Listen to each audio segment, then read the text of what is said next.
உலகெங்கும் வாழும் அன்பு தமிழ் நெஞ்சங்களுக்கு வணக்கம். மீண்டும் நெஞ்சு பொறுக்குதலை நிகழ்ச்சியில் உங்களோடு இணைவதில் மகிழ்ச்சி. வாரந்தோறும் ஒரு சமூக தலைப்பினை எடுத்துக்கொண்டு நாம் விவாதித்து கொண்டு வருகின்றோம். அந்த வகையிலே இன்றைக்கு கூட அரசு ஊழியர்கள் தங்களது பணியில் நேர்மையாக செயல்பட முடிகிறதா இல்லையா என்பதை குறித்து நாம் விவாதிக்க இருக்கின்றோம். இன்றைக்கு அரசியலில் இருக்கும் அரசியலை விட அலுவலகத்தில் இருக்கும் அரசியல்கள் அதிகமாக இருக்கிறது என்பதுதான் உண்மை. காலையில் எழுந்தவுடன் நமக்கு ஒரு வேலை காத்திருக்கிறது என்ற ஒரு மகிழ்ச்சியை தவிர இன்றைக்கு வேலையில் என்ன நடக்குமோ என்கின்ற பயத்தோடு தான் பல அரசு ஊழியர்கள் இருக்கின்றார்கள். தொடர்ந்து மேலதிகாரிகளால் இருக்கக்கூடிய நெருக்கடிகள், பணி இடத்தில் இருக்கக்கூடிய பணிச்சுமைகள், மனதில் இருக்கக்கூடிய பல மனச்சுமைகள், குடும்பத்தையும் அலுவலகத்தையும் இரண்டையும் நிர்வகிப்பதில் இருக்கக்கூடிய சிக்கல்கள் என இன்று அரசு ஊழியர்கள் பலர் தங்களுடைய பணியை இன்னலாக துன்பமாக செய்து கொண்டிருக்கக்கூடிய சூழல் கூட இருக்கிறது என்று தான் சொல்லலாம். இதற்கு காரணம் இப்போ முன்னெல்லாம் இப்படி கிடையாது. ஆனால் இப்போது தொடர்ந்து வரக்கூடிய தற்கொலைகள் அதிகரித்து கொண்டே வருகிறது. முத்துக்குமாரசுவாமி ஆரம்பித்து சென்னையில் இருக்கக்கூடிய பணிமனையில், அதாவது பெரம்பூர் பணிமனையில் அனந்தராமன் வரைக்கும் தற்கொலைக்கான காரணங்கள் உயர் அதிகாரிகளினுடைய நெருக்கடி என்று தான் நான் பார்க்கின்றோம். ஆகவே இந்த அரசு ஊழியர்கள் தங்களது பணியில் நேர்மையாக செயல்பட முடிகிறதா இல்லையா என்பதை குறித்து தான் நாம் இன்றைக்கு விவாதிக்க இருக்கின்றோம். இந்நிகழ்ச்சிக்கு வந்திருக்கக்கூடிய சிறப்பு விருந்தினர்களை நான் உங்களுக்கு அறிமுகம் செய்து வைப்பதில் மகிழ்ச்சி அடைகின்றேன். மிகச்சிறந்த எழுத்தாளர், சுமார் ஒரு 25 புத்தகங்களுக்கு மேல் எழுதியிருக்கின்றார். அதில் 4 புத்தகங்கள் முத்தமிழ் அறிஞர் டாக்டர் கலைஞர் அவர்களை பற்றியது. கூட்டுறவுத்துறையினுடைய இணை பதிவாளராக இருந்து ஓய்வு பெற்றிருக்கின்றார் கவிஞர் தெய்வசிலை அவர்கள் நம்முடைய இருக்கின்றார். அனைத்து ஓய்வூதிய சங்கத்தினுடைய மாநில செயலாளர், உள்ளாட்சி தணிக்கைத்துறையினுடைய துணை இயக்குனர் ஓய்வு பெற்றவர் திரு எம் தங்கமணி அவர்கள் நம்முடைய இருக்கின்றார். திருமதி ராஜராஜேஸ்வரி உளவியல் ஆலோசகர் அவர்கள் நம்முடைய இருக்கின்றார். பாரத ஸ்டேட் வங்கியினுடைய மேலாளராக இருந்து ஓய்வு பெற்ற திரு விஜய ரங்கம் அவர்கள் நம்முடைய இருக்கின்றார். தமிழ்நாடு அரசு அனைத்து துறை ஓய்வூதியர் தலைவர் சென்னை மாவட்டத்தை சேர்ந்த திரு ரஃபேல் அவர்கள் நம்முடைய இருக்கின்றார். சமீபத்தில் தனது கணவரை இழந்து, அதாவது அந்த பெரம்பூர் பணிமனையில் அவருடைய கணவர் தற்கொலை செய்து கொண்டார். ஸோ அந்த அம்மாவும் வந்திருக்கின்றார்கள். தேவி அவர்கள் நம்முடைய நிகழ்ச்சிக்கு வந்திருக்கின்றார். அரசு ஊழியர்கள் ஏன் நேர்மையாக செயல்பட முடியவில்லை? அவர்களுக்கு என்ன பிரச்சனைகள் ஏற்படுகிறது?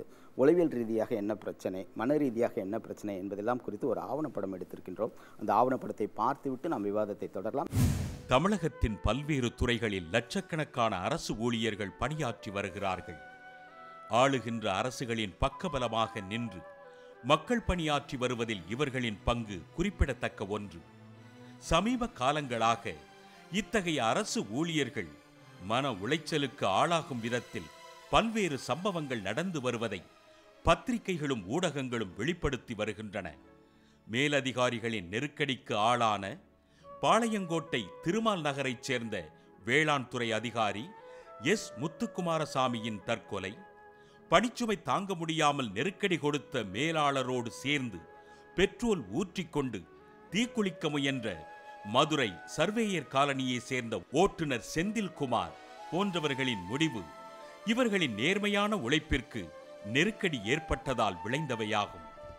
அரசு ஊழியருக்கு யோகா பயிற்சி என்பதன் பின்னணியில் அவர்களின் மன உளைச்சல் இருப்பதை அரசும் புரிந்து கொண்டிருக்கிறது.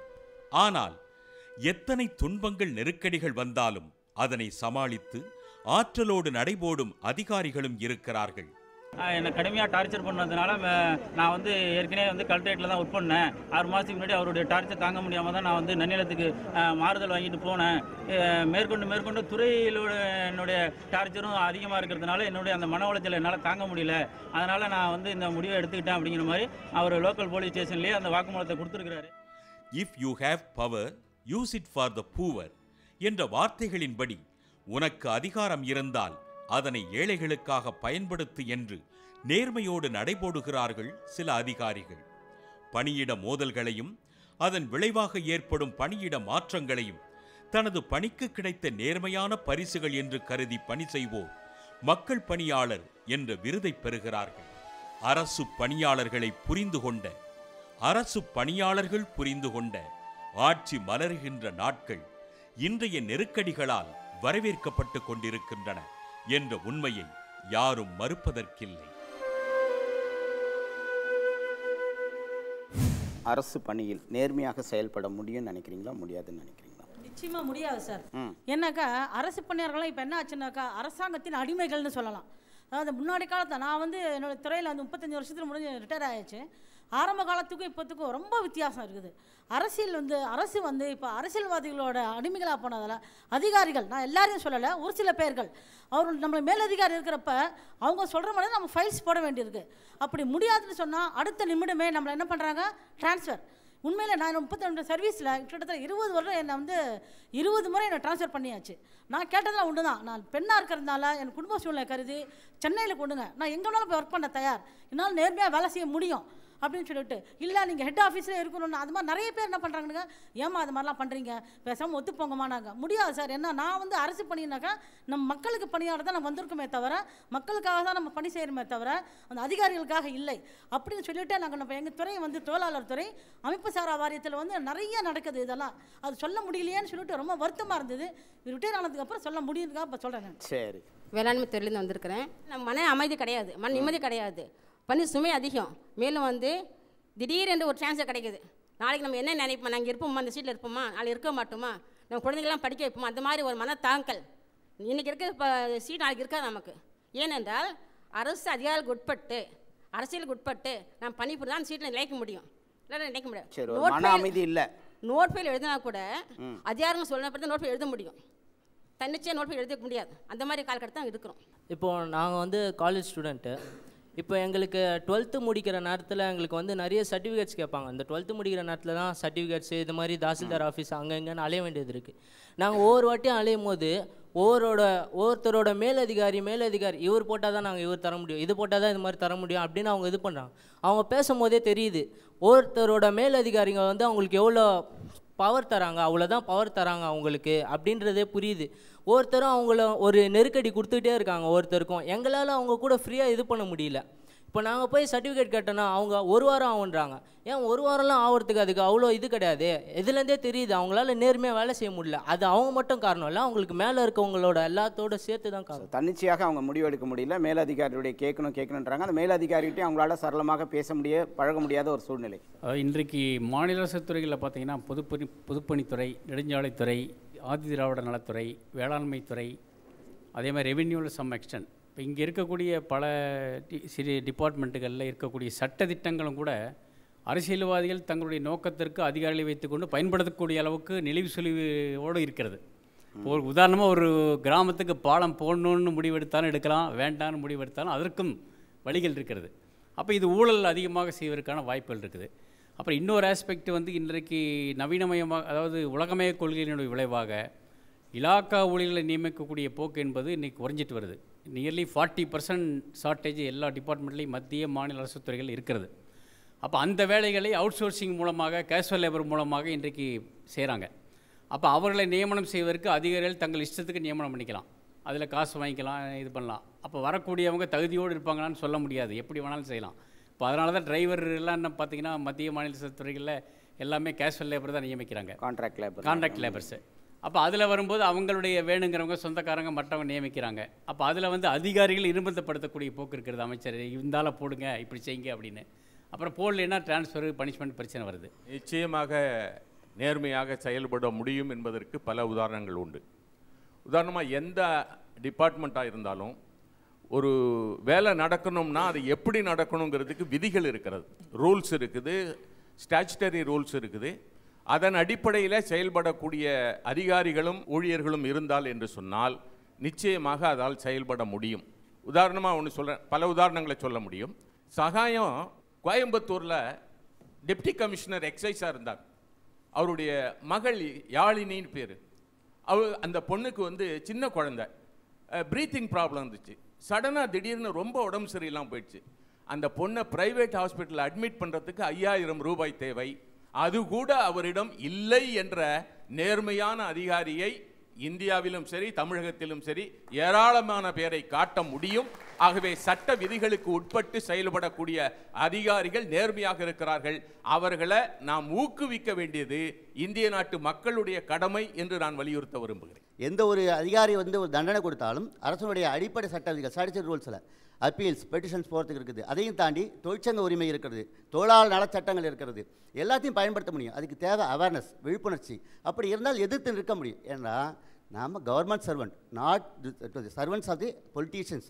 அரசியல்வாதியோட அடிமையோ அல்லது நம்ம வேற ஒருத்தருக்கு உயர் அதிகாரியோட அடிமையோ கிடையாது. We are equal. நம்ம என்ன பர்பஸ்க்காக ரெக்ரூட்மெண்ட் பண்ணியிருக்கோம், ரெக்ரூட்மெண்ட்டோடைய அந்த விதிகள்லேயே சொல்கிறாங்க நம்ம அரசுடைய ஊழியர்கள் அப்படின்னு. அரசு ஊழியர்கள் போது நம்முடைய கடமையை செய்வதற்கு தான் நமக்கு சம்பளம் கொடுக்குறாங்க. நிச்சயமாக அந்த கடமையை நம்மளால் நிஜமாக அந்த உறுதி இருந்தால், மன உறுதி இருந்தால் செய்ய முடியும்.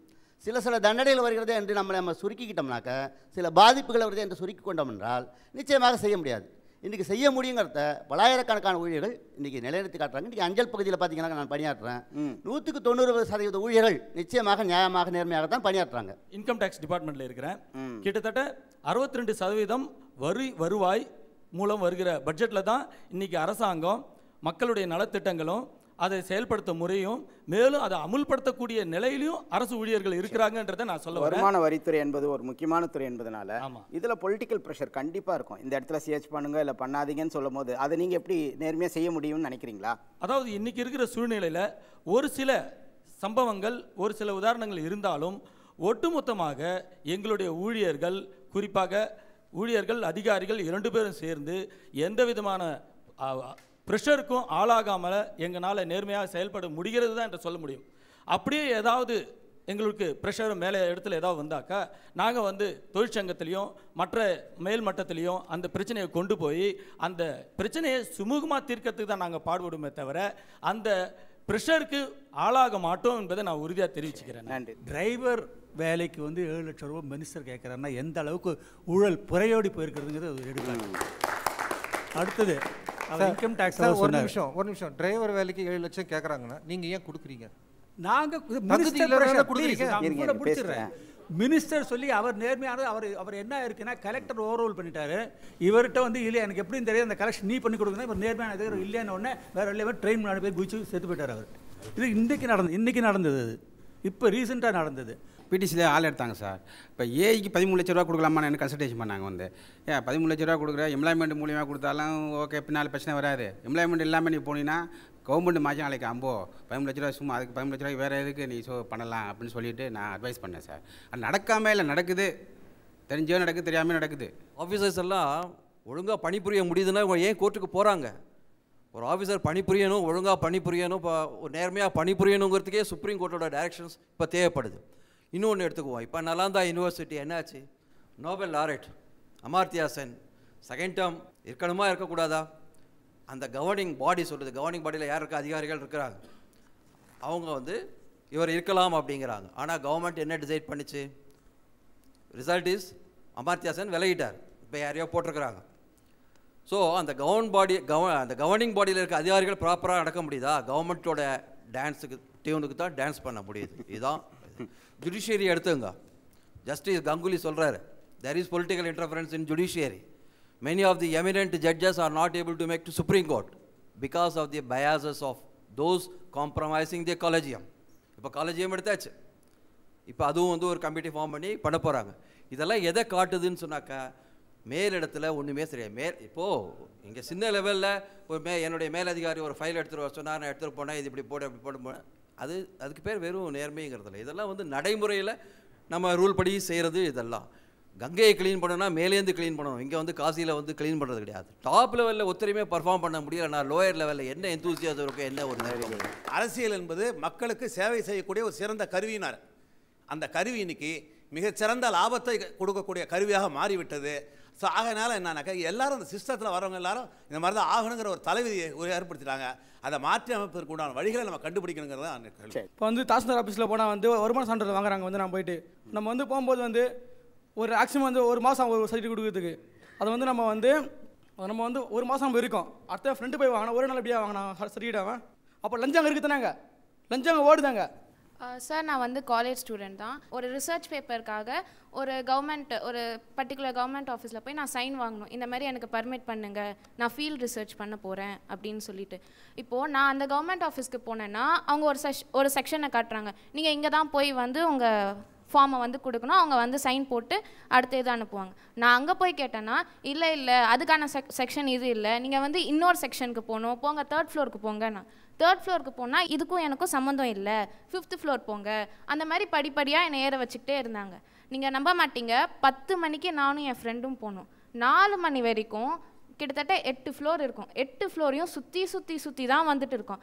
அங்கே இருக்க அதிகாரிகள்லாம் என்ன பண்ணுறாங்க, எது நடக்குதோ இல்லையோ கரெக்டாக 11 o'clock காஃபி வந்துடும், வருதோ இல்லையோ அவங்க போயிடுறாங்க. ஆனால் அதுக்கப்புறம் வந்து லஞ்ச் பிரேக்கு அப்படி இப்படின்னு போயிடுறாங்க. போயிட்டு அதுக்கப்புறமா கடைசியாக நான் ஃபஸ்ட்டு ஒரு செக்ஷன் வந்தேன் பார்த்தீங்களா, அங்கே கூப்பிட்டு கேட்குறாங்க, ஏம்மா இவ்வளோ நேரமாக சுற்றுற? நான் தான் அப்பயே சொன்னேன்ல, நீ என்கிட்டே கொடுத்துட்டு போ. இப்படி இருந்தால் எனக்கு அப்புறம் எப்படி நான் கவர்மெண்ட் ஜாப் போகணுன்னு எனக்கு ஆசை வரும்? சும்மா ஒரு சைன் வாங்குறதுலையே என்னை அவ்வளோ அலைய விடுறாங்க.